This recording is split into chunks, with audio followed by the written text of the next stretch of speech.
The year was 1943. Base Echo 9 was a lonely strip of crushed white coral on a nameless island in the South Pacific. To the pilots, it was a place to land. To the Japanese, it was a target.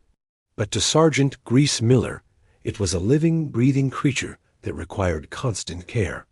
Miller was the lead mechanic for the Flying Coffin, a B-17 bomber that had survived more missions than any other plane on the base. The island was a humid hell. The air was so thick with moisture that if you stood still for too long, you felt like you were drowning. The smell of aviation fuel, rotting hibiscus, and salty sea air was the permanent perfume of the base. The rhythm of the island. Life at Echo 9 was a cycle of extreme boredom and sudden, heart-stopping terror. During the day, the men lived in tent cities that turned into steam baths by noon. They played poker with dirty cards and shared crumpled letters from home that were weeks old. Miller's job was a war against the elements.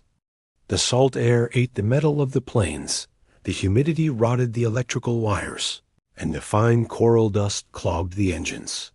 Every night, while the pilots slept, Miller and his crew worked by the light of dim flashlights, their hands permanently stained black with oil. "Why do you put so much heart into this old bird, Sarge?" a young private asked one night, watching Miller polish a scratched instrument panel. "She's more patched than plain now." Miller didn't look up. "This old bird is the only thing standing between those boys and the bottom of the Pacific. If she breathes, they breathe. It's that simple." The storm and the Scout, one Tuesday, a massive tropical storm rolled in, turning the sky the color of a bruised plum. The rain didn't just fall. It attacked the island in sheets. In the middle of the deluge, the Radio Shack received a frantic SOS. A young scout pilot, flying a small P-39, was lost in the storm. He was out of fuel, and his landing gear was jammed. "We can't light the runway," the commander shouted over the roar of the wind.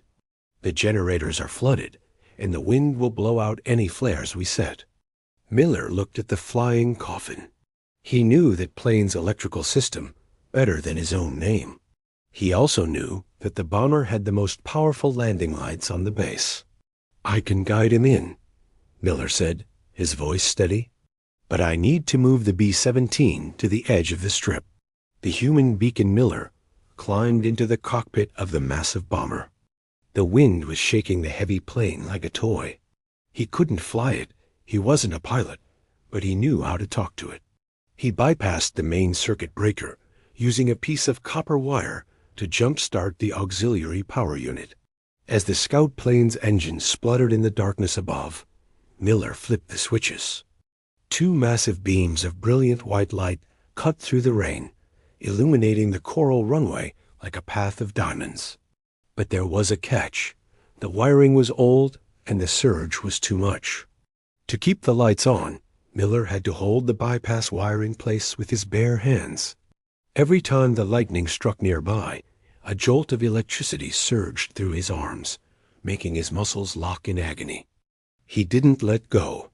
He gritted his teeth, the smell of singed hair filling the cockpit, as he watched the tiny scout plane emerge from the clouds, guided by the twin eyes of the Flying Coffin. The landing the scout plane hit the coral hard, skidding and sliding in the mud. It spun twice, its jammed gear sparks flying, before finally coming to a halt just feet away from Miller's bomber. The lights flickered and died the moment Miller let go of the wire. He slumped back in the pilot's seat, his hands shaking and his breath coming in ragged gasps. The dawn of the survivors. The next morning, the storm had passed, leaving the island sparkling and fresh. The young scout pilot, a kid no older than 19, walked over to the hangar where Miller was already back at work, his hands heavily bandaged. The pilot didn't say much. He just handed Miller a small silver St. Christopher medal he had carried since he left Chicago. "I thought I was a ghost last night," the pilot whispered. "Then I saw your lights." Miller looked at the medal, then at the Flying Coffin. He didn't feel like a hero. He just felt like a man who had done his job. "Don't thank me," Miller said, his voice raspy. "Thank the plane. She's the one who wanted you home." The war eventually moved on, and Base Echo 9 was swallowed by the jungle. The flying coffin eventually retired to a scrapyard. But for one night, in a world of darkness and rain, a man and his machine had been the only lighthouse in the Pacific, proving that even in the middle of a war, the most powerful light is the one we hold for each other.